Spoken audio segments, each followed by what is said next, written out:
All right, now let's get back to our big story tonight. This new treatment center in Portland's Central East Side. Governor Tina Kotek made the trip from Salem for the big announcement.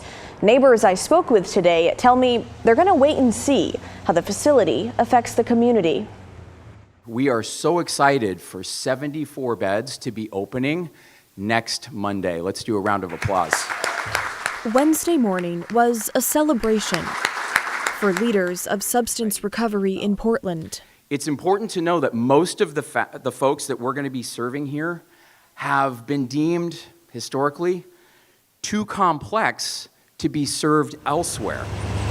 Starting Monday, this former hostel and community space off East Burnside Street and 16th Avenue will be a residential treatment center for up to 74 people struggling with addiction. Here in Central Portland, we are creating access, real, meaningful access to the services that are too often out of reach. The center is referral-based and entirely voluntary. It's mainly for those exiting detox. People can stay for several months as they work towards permanent housing. This facility is more than just a building. It represents a hard-fought shift in how we care for our community. It's a space for healing, recovery, and hope. I think it's a wait-and-see thing. Laura Erickson is part of the surrounding community who has concerns. I didn't like the way we found out. We didn't have any voice or any impact or decision-making. She runs this birthing center across the street, known for how quiet and peaceful it is, at least for now. A lot of times, if there, is mental health issues, they can bring a lot of camping gear sometimes, or we've even had some people use our courtyard as a bathroom. So I don't want that to accelerate. Well, like most people in our neighborhood, no one wanted this anywhere near. Also nearby, this hair studio where Michael Hurley has worked for 10 years. I think the neighborhood's scared that people are going to be rambling around the neighborhood at night. This is a secure residential facility. This is not a front door. This is a back door to other stabilization centers.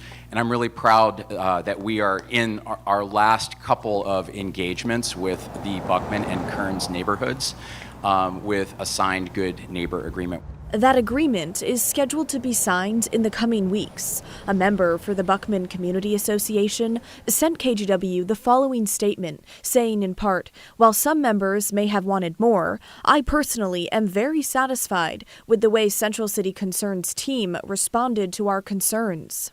There's been some lip service, but we'll see what happens when they're actually open. Medical staff will be at the treatment center 24/7, and whenever a patient wants to leave, we're told staff will go with them. I think that's a really great idea, and I hope it does work out. On Monday, 2 patients are moving in. It'll take several months to reach full capacity. And with any operation that's this large, we have a multi-month ramp plan where we're going to be bringing in cohorts of 5 people at a time to ensure safety for our clients. I think it's going to be a good program, and I wish them a lot of success because I think it's the missing link. There will be 68 full-time employees on site 24 hours a day. And unique to this treatment center, staff will go with the patients whenever they want to leave. Apparently, they'll go with them everywhere, although I'm told staff does not expect anyone to travel farther than the Tri-County area. There's also concern among some neighbors about a parking lot across the street. It's where the patients will be allowed to smoke tobacco. And neighbors, including Michael, who works at that nearby hair salon, says it's too close to home. Right in my backyard, in essence. But they've been very good about moving it to the outside corner of Burnside and making sure that there's fans blowing the smoke away from any neighborhood areas. Okay, so there's that.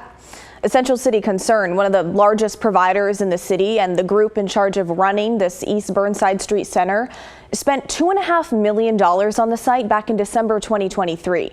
Multnomah County and the state also pitched in. Those at Central City Concern referred to a study showing that Oregon needs about 500 of these types of recovery beds to meet the need. This site adds 74 more beds, designed to be a stepping stone for people leaving detox before they're ready for housing. Okay, so what do you think about this new treatment center? Or maybe you have thoughts about the county's new tent and tarp policy. Let us know. Email the story at kgw.com or call and leave a voicemail. 503-226-5090.